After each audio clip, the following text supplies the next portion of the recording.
point complet de l'actualité à toutes et à tous. Bonsoir, bienvenue. Voici les grandes articulations.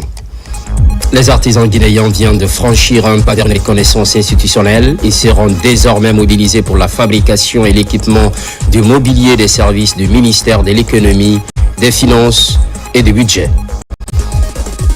Modernisation du secteur de la pêche en Guinée, un document de référence est disponible dans le but d'orienter des actions à court, moyen et long terme. Cela intervient après des mois de travaux techniques. Période de pénitence. Le ramadan musulman, en plus du chant, est un moment de partage. À l'ambassade d'Arabie Saoudite, les fidèles se retrouvent autour d'un dîner collectif, une manière de renforcer les liens d'amitié entre les deux pays. Promotion du contenu local. Les artisans guinéens viennent de franchir un pas vers la reconnaissance institutionnelle. Désormais, ils seront mobilisés pour la fabrication du mobilier des services du ministère de l'économie, des finances et du budget. Un protocole d'accord a été signé afin de soutenir cette dynamique gouvernementale. Mamadi Gassama. C'est une avancée significative pour le secteur de l'artisanat en Guinée.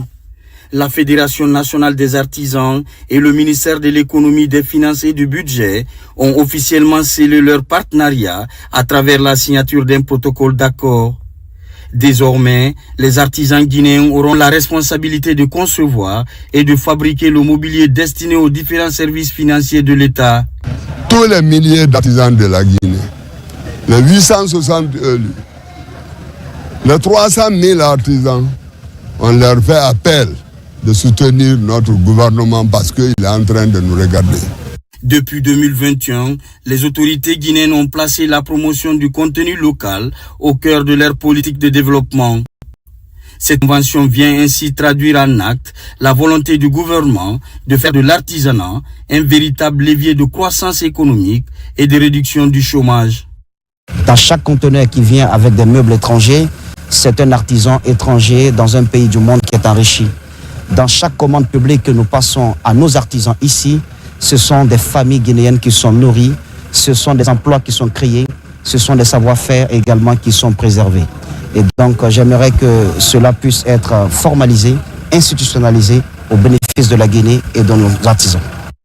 La ministre de l'économie, des finances et du budget rassure quant à la mise en œuvre diligente de cet engagement avec pour ambition d'améliorer la qualité des infrastructures administratives tout en soutenant la production locale. Ce protocole, encore une fois, nous comptons l'opérationnaliser dès que possible avec pour objectif vraiment une réussite qui ouvrira les portes à d'autres opportunités pour nos artisans. À travers ce partenariat, l'État guinéen réaffirme sa volonté de faire du savoir-faire local un pilier du développement national. Pour les artisans, c'est désormais le temps des actes entre opportunités économiques et responsabilité de résultats. Justice. Récemment, les cadres de la Cour des comptes ont bénéficié d'un important programme de renforcement de capacités, un appui des partenaires stratégiques. À l'issue de la session, un accord scellé entre les parties prenantes. Sékou Souma. De la Cour suprême au Conseil supérieur de la magistrature, en passant par la Cour des comptes et la CRIEF, le garde des Sceaux est allé à la rencontre des responsables pour échanger sur le fonctionnement de leur structure. Objectif, s'enquérir des réalités du terrain et écouter les préoccupations des acteurs du système judiciaire. Sur place, les différents responsables ont salué la démarche et ont réaffirmé leur engagement à œuvrer en faveur d'une justice plus efficace au service des citoyens. La Cour suprême tient à vous assurer de sa pleine disponibilité à accompagner, dans le strict cadre de ses attributions, toute initiative visant à consolider l'efficacité, la crédibilité et l'indépendance de la justice guinéenne. Nous sommes convaincus que seule une collaboration institutionnelle, fondée sur le respect mutuel des compétences et des prérogatives de chacun, permettra d'atteindre nos objectifs. Cette visite a été également une occasion d'exposer les difficultés auxquelles leurs institutions sont confrontées et de solliciter un accompagnement du département de la justice. La Cour des comptes se tient à vos côtés pour contribuer dans le respect de ses prérogatives au renforcement de la transparence, de la bonne gouvernance et de l'efficacité de l'action publique. Depuis sa mise en place en 2016, elle exerce l'ensemble de ses prérogatives juridictionnelles et non juridictionnelles. Plusieurs défis sont à relever, défis pour lesquels nous sollicitons votre précieux appui. Le Conseil supérieur de la magistrature, organe constitutionnel, garant de l'indépendance du pouvoir judiciaire, assure, à travers son secrétariat exécutif, la préparation technique, administrative et juridique de ces travaux. À ce titre, notre structure veille notamment à l'instruction des dossiers relatifs à la carrière des magistrats, à la discipline des magistrats, à l'éthique judiciaire, ainsi qu'à la gestion administrative et budgétaire des activités du Conseil. À chaque étape, le garde des Sceaux a insisté sur la nécessité de travailler en équipe.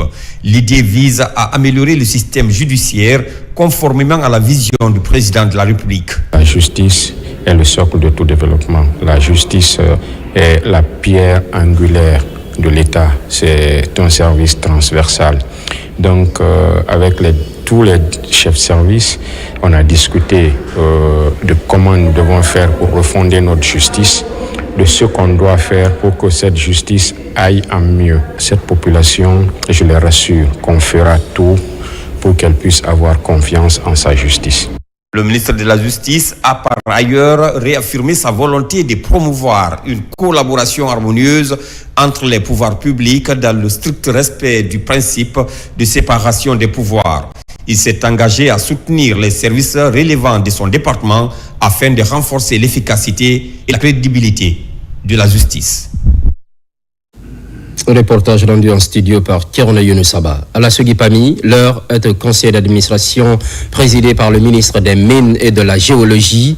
Les travaux ont permis aux membres d'apprécier les performances de la société, notamment le budget exercice 2025 présenté et adopté, ainsi que le budget et les orientations stratégiques pour 2026. Kandesila, Saint-Martin Fancinadouno. La Sogipami, société guinéenne du patrimoine minier, joue un rôle important à l'interface entre l'État et le secteur privé dans la gestion du patrimoine minier pour protéger les intérêts de l'État, maximiser les revenus miniers, attirer des investissements et contribuer au développement durable du secteur minier en Guinée. Pour assurer la transparence et la gouvernance efficace des actifs miniers nationaux et renforcer les capacités de la société, les membres du conseil d'administration se sont retrouvés avec pour enjeu majeur l'approbation du versement de dividendes à l'État et une contribution budgétaire élevée pour l'exercice 2025, signe d'une meilleure gestion et d'une responsabilité financière accrue de la Sogipami. Comparé à l'exercice 2024, où la Sogipami a fait un bénéfice de 64 milliards, en 2025 de 124 milliards, soit une progression de plus de 93%. Et par ailleurs, les résultats sont très encourageants. Les dividendes à payer à l'État sont de 100 milliards de francs guinéens. Et au titre des résultats, l'impôt sur les sociétés à payer à l'administration fiscale, à la direction générale des impôts de 50 milliards, soit 150 milliards. Et ce qui est exceptionnel pour une société publique. En perspective, l'administration générale entend faire de la Sogipami un modèle de gouvernance publique moderne avec le rêve de voir la société devenir une société minière opérationnelle à part entière. Notre objectif est de faire de la Sogipami une vraie société minière, donc détenir des permis, développer ces permis, aller à l'exploitation, parce que nous ne voulons pas nous contenter que de la gestion du portefeuille minier de l'État, de la commercialisation, de l'exercice du droit de transport, du suivi des droits de suite. La tenue du conseil d'administration de la Sogipami constitue un moment stratégique pour aligner les orientations financières et opérationnelles avec les ambitions de développement du pays et de positionner la Guinée comme un acteur attractif et responsable sur la scène minière internationale. C'est une étape majeure dans le processus de modernisation du secteur de la pêche en Guinée. Après plusieurs mois de travaux techniques, d'analyse sectorielle et de consultations avec les acteurs concernés, le ministère, avec l'appui de la FAO, dispose d'un document de référence pour orienter ses actions à court, moyen et long terme. Algassi Mouba. Doté d'un important potentiel halieutique, Grâce à sa façade maritime et à la richesse de ses ressources, la Guinée entend faire de ce secteur un véritable levier de croissance inclusive. Le diagnostic réalisé a permis d'identifier les principaux défis du secteur. Les documents remis constituent désormais une véritable feuille de route. Ils proposent des orientations stratégiques claires pour une gestion durable des ressources halieutiques, une professionnalisation accrue des acteurs et une meilleure valorisation des produits de la pêche. Ces fiches thématiques vont nous permettre d'être une base solide dans l'élaboration de nos stratégies, nos projets et nos programmes pour le développement du secteur. Et en lien avec la vision stratégique de son Excellence le Président de la République, Simandou 2040. L'accompagnement technique de la FAO traduit la qualité du partenariat entre les institutions nationales et les agences du système des Nations Unies au service du développement durable. Ces fiches thématiques vont nous permettre notamment d'assurer une promotion de l'économie bleue en Guinée, d'attirer des investissements dans ce secteur, dont le rôle en matière de création d'emplois, en matière de création de richesses pour les communautés côtières et continentales, en matière de sécurité alimentaire et nutritionnelle pour la Guinée n'est plus à démontrer. Avec cette nouvelle dynamique, la République de Guinée réaffirme son engagement à bâtir un secteur halieutique moderne, compétitif et durable au bénéfice des populations. 3 ans après l'explosion du grand dépôt de Conakry, la solidarité reste maintenue en faveur des victimes.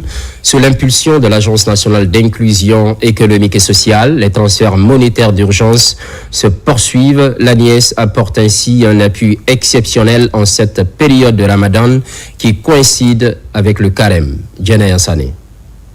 À Kaloum, l'opération de transfert monétaire d'urgence se poursuit au profit des victimes de l'explosion du dépôt d'hydrocarbures de décembre 2023. Pilotée par l'Agence nationale d'inclusion économique et sociale, ANIES, elle concerne 3 686 ménages qui reçoivent chacun 1 250 000 francs guinéens par mois. Nous sommes heureux que ces opérations arrivent à un moment critique où nous commençons à la fois le carême chrétien et le ramadan musulman. Donc ça va permettre à nos populations vulnérables de gérer ces mois de pénitence avec moins de pression et avec une certaine sérénité.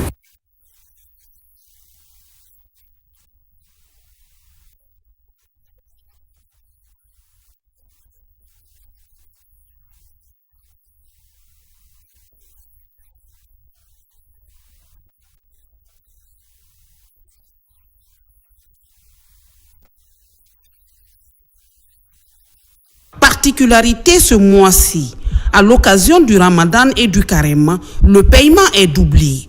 Un geste fort pour accompagner les familles en cette période de pénitence et de partage.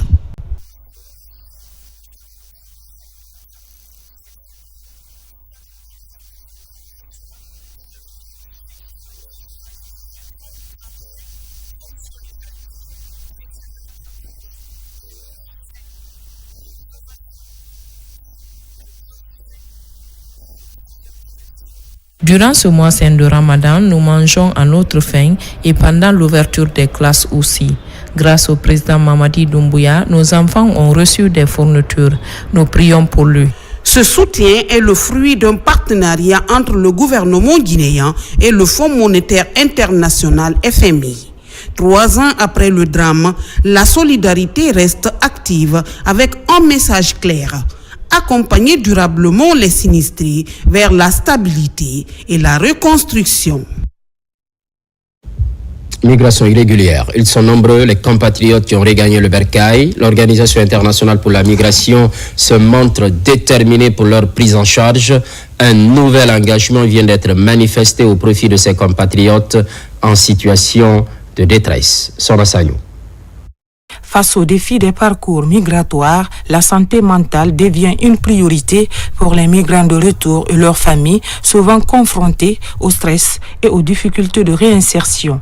Pour y répondre, l'Organisation internationale pour les migrations, OIM, en collaboration avec le ministère de la Femme, de la Famille et des Solidarités, renforce les capacités de travailleurs sociaux de 25 localités en accompagnement psychosocial, gestion des cas et protection des personnes vulnérables. Le premier soutien, donc renforcer vos compétences en appui psychosocial, en santé mentale, en soins informés par le traumatisme, en premier secours psychologique et en référencement vers des services spécialisés. C'est vraiment investir directement dans la dignité, la stabilité et l'avenir des migrants et de leurs familles. Le programme vise à outiller concrètement les professionnels de terrain. Il s'agit de mieux détecter les troubles psychologiques, d'accompagner les personnes en situation de détresse. Ils répondent à une réalité que nous connaissons tous. Pour de nombreux migrants de retour et leurs familles, le retour ne marque pas la fin des difficultés, mais souvent le début d'un nouveau parcours.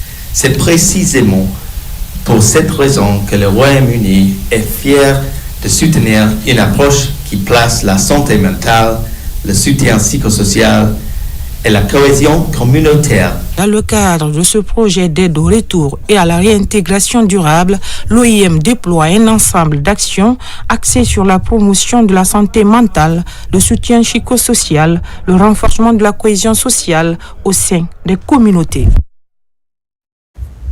À l'Abbé, conseil administratif préfectoral au compte de l'année 2026. Pendant 2 jours, les différents responsables des services préfectoraux et les représentants des communes présentent le rapport sur la mise en œuvre du programme d'action opérationnelle.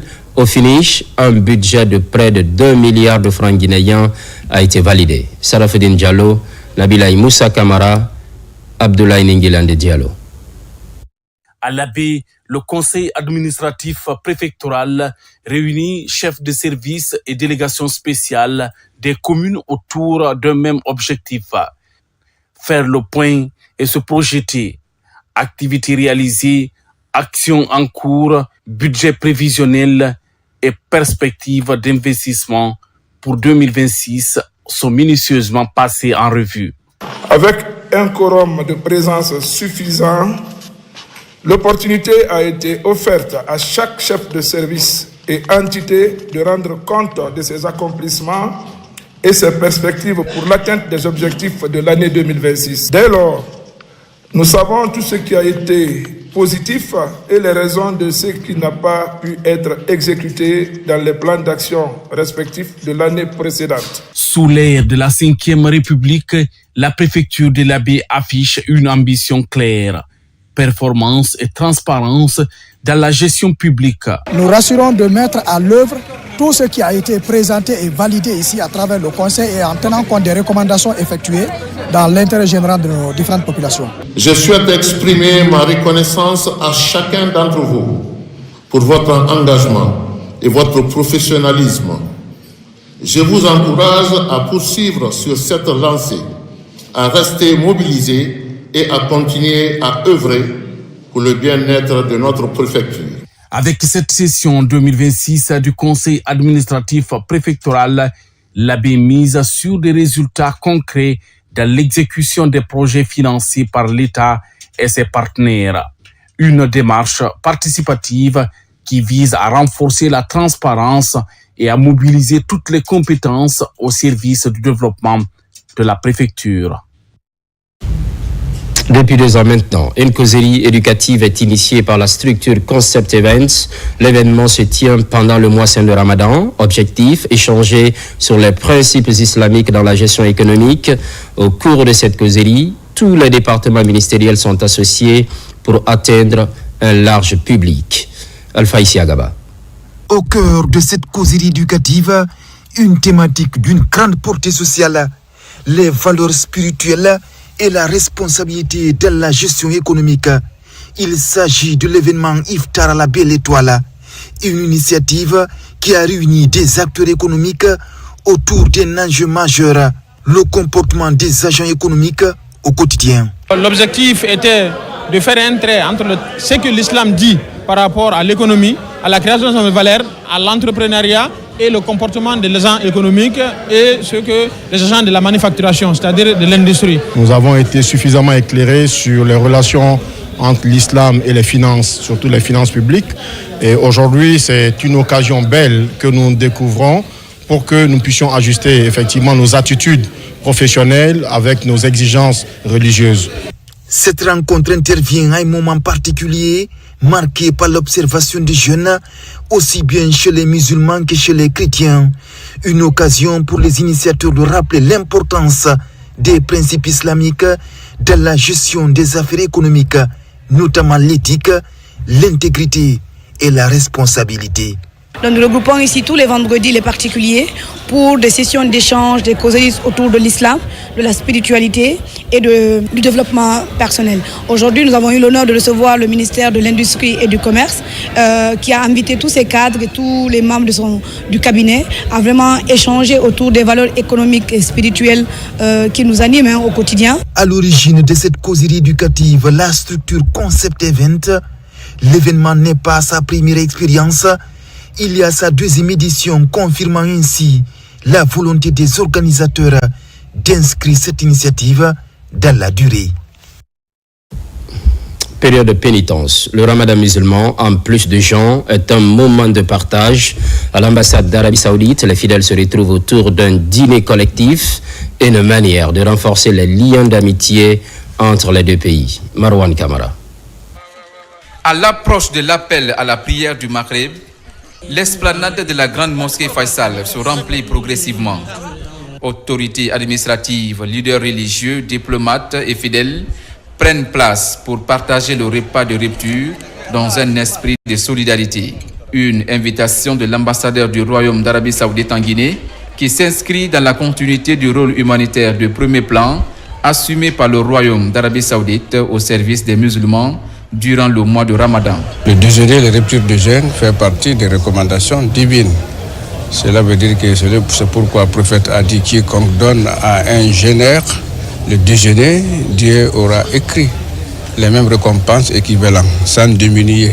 Donc c'est une habitude pour la communauté guinéenne et communauté saoudienne de se réunir chaque occasion du mois saint de Ramadan pour renforcer cette coopération, cette relation est fraternelle.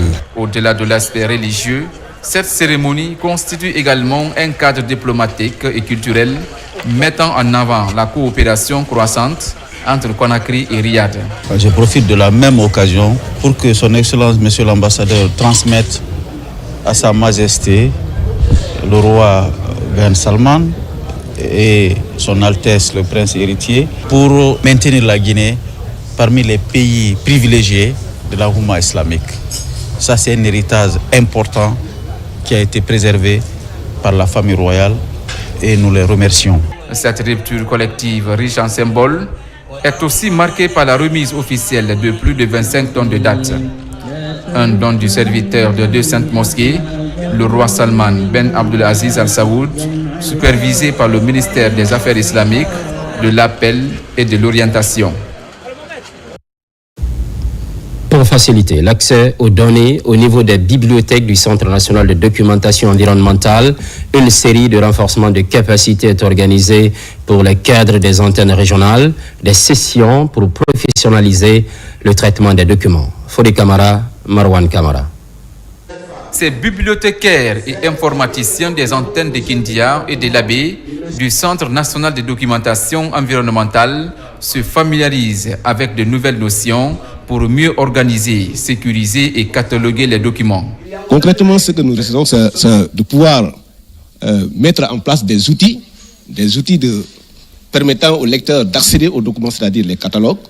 Et là, si ces outils sont disponibles, ça facilite la recherche, ça aide, n'est-ce pas, les clients à accéder aux documents facilement. Participer à la formation ne veut pas dire que c'est fini, mais ce que vous avez appris pendant cette formation, il faut les mettre en application.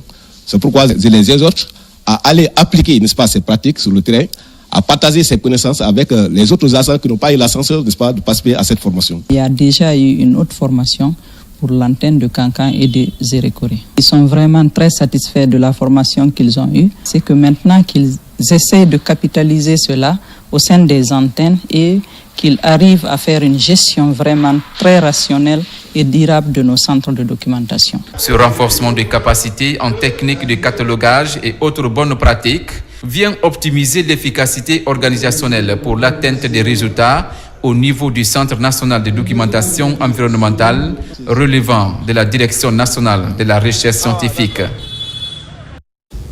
C'est à l'actualité de la Guinée, notre paradis, terre de richesse et d'innovation. Constante fidélité à toutes et à tous. On se retrouve dans 4 heures.